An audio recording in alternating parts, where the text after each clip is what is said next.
But what we're looking at is Starbucks is facing a federal lawsuit after their refresher drinks reportedly found to be missing fruit ingredients.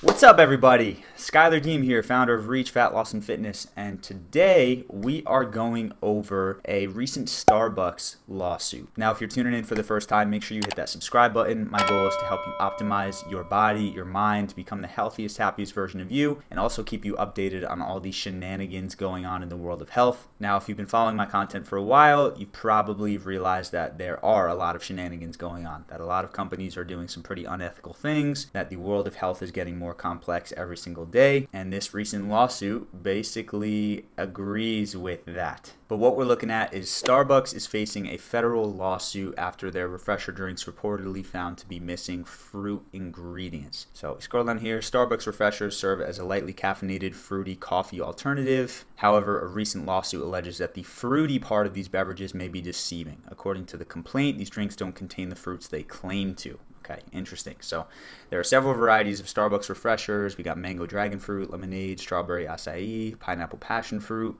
But the mango dragonfruit drink contains no mango, the pineapple passion fruit lacks passion fruit, and the strawberry acai doesn't offer an ounce of acai.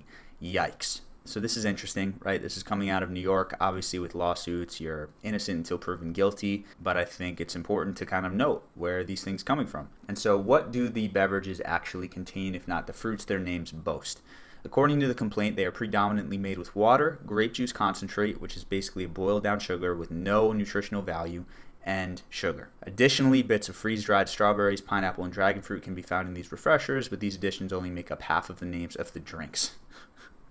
So basically, you're getting someone who's just mad that the drink that they ordered from a large corporation that has been connected with lawsuits and pretty nasty ingredients in the past is not including the actual fruits of the flavors they're consuming.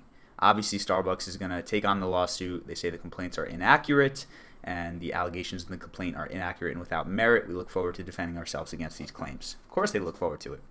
So this is so interesting, right? It's coming from a large company that is obviously not health-based. They've got your coffees, they've got all your artificial sweeteners and flavors and everything like that. And to me, this isn't a surprise. You know, if you're going to a big chain and you're not careful looking at the ingredients, the odds are in the favor of them not being good for you. We're living in a society where a lot of companies are using ingredients that are chemically addicting, so they hook your taste buds, make you want to seek out more, spike your blood sugar, and more importantly, make you basically nutritionally void while calorically dense, which in the long term is going to cause you to gain weight. Now, if you've been following my stuff for a while, you know the importance of eating real natural food that's nutrient dense, and how when we're playing the long game, it's not about not having sweets. It's not about cutting out carbs. It's about choosing the real versions of the things you're looking to eat. The real ice cream, the real pasta, the real drinks. And so if we pop over to this other tab here, we've got an article by one of my favorite people to follow on Instagram. Her name is Vanny Harry, otherwise known as Food Babe. She did a expose in the past of the pumpkin spice latte at Starbucks and the insane amount of ingredients in there. And through that, she was actually able to get them to change their ingredients. But if we scroll down here, we can even just see, right, we got a Starbucks caramel macchiato. Why does a macchiato need that many ingredients? Why do you need, obviously you're going to have sugar for sweetness. Why do you need natural flavors? Why do you need corn syrup, high fructose corn syrup, more sugar? Why do we need natural flavor, which is not natural at all? Again, designed to hook your taste buds. Why do we need distilled monoglycerides? Why do we need caramel color? We're looking at these drinks that are processed in such a large way because we want to get it out to as many people as possible while, of course, saving the most amount of money, but in the process, our health is sacrificed. Same thing with skinny cinnamon dolce latte. You got sucralose, an artificial sweetener with 0 calories, but has a lot of negative impact on the gut and also just your taste buds and your hunger signaling. We got natural and artificial flavors, caramel color, cellulose gum. We've got all these drinks, and I could keep scrolling. You can see all those things in red. Starbucks Very Berry Hibiscus refreshers. If there's fruit in it, most people rationalize it. Oh, there's fruit, it must be healthy. But we're looking at this, and it's mostly sugar, which if you're having a diet that's super high in sugar, it's going to make it a lot more difficult to stay consistent with eating healthy. And it's going to make it a lot more likely that we're going to spike our blood sugar and or be in the position where we gain weight. I thought this was interesting too. For something like the Berry Hibiscus refreshers, they're using erythritol and rubidicide A, which is a version of stevia. And a lot of people tend to think that because these are natural sweeteners that they're good for you. and they don't have any calories, which is true.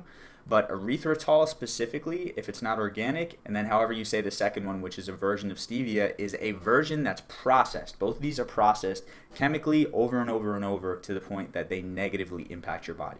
Where if you got true stevia leaf, that's going to be completely different. If you got organic erythritol, it's going to be completely different. But this is just such a good reminder that when we're looking at these companies, most of them are cutting corners to impact our health in a negative way just so they can save money. And this right here was another negative article from Food Babe. So she actually got Starbucks to change the ingredients in their pumpkin spice latte, because if you see this right here, we've got 2 doses of caramel color, which is a carcinogen. We got no pumpkin in a pumpkin spice latte. You've got milk, which has GMO feed, carrageenan, a bunch of other gross stuff. We got a ton of sugar.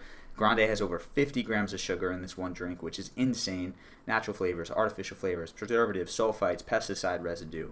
We got a lot of stuff that is gross. So again, this is super important to be aware of. As these lawsuits start coming out, as these companies start twisting their marketing and trying to make it seem like things are healthy, we have to become more aware of what we're actually consuming. My biggest thing is if you're gonna go to Starbucks, why not make a coffee at home and use real coconut milk? Why not use real stevia?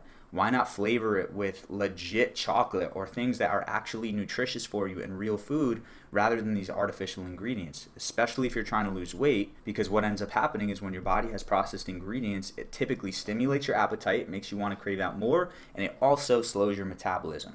So if you can have the same food but with real ingredients, that's going to speed up your metabolism. It's going to fill you with more nutrients. It's probably not going to want to make you crave out as much sugar. So it's so important to note when we are in this game, we have to be aware of this stuff. It's typical for me. I'm not surprised of this. I think that this lawsuit is honestly going for the wrong reasons.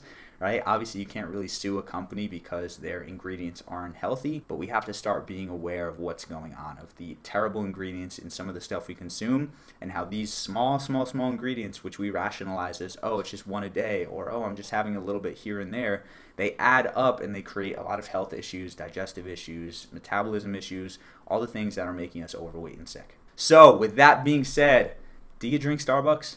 Let me know in the comments. But besides that, obviously I'm here to keep you up to date with all things health. I'm here to help you optimize your health as a human being. So make sure you're subscribed to the channel. Make sure you hit that like button and that bell. If you are in the position where you're working on losing weight, you're working on building muscle, and you are struggling, maybe you're overwhelmed with all the different opinions out there, or maybe you just struggle staying consistent, make sure you head to the link in the description. We've got a beginner's fasting guide, which is what we use to basically optimize your biology and make it easier to lose fat.